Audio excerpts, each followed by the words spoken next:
Meron tayong Maseda Law.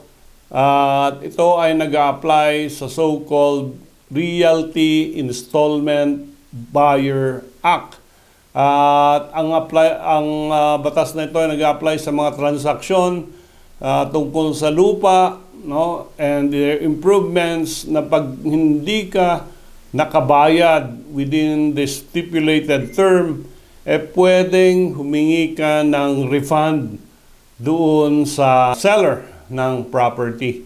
At ang Maseda Law ay hindi lang applicable sa house and lot na private, but it will include residential condominiums, apartments, no, commercial buildings, etc.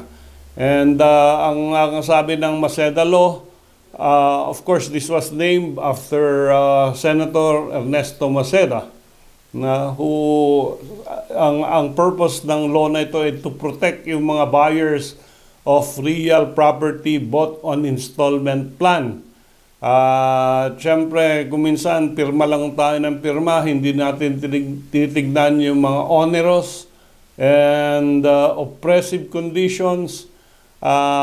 Sinasabi nila sa Maseda Law na kung meron kang installment at less than 2 years ang nabayaran mo, pwede kang bigyan ng buyer ng grace period of not less than 60 days from the date of installment na naging due.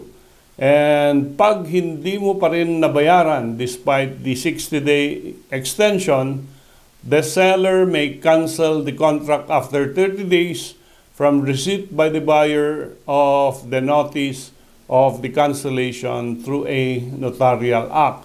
As to matter of refund, that is a negotiation between the buyer and the seller.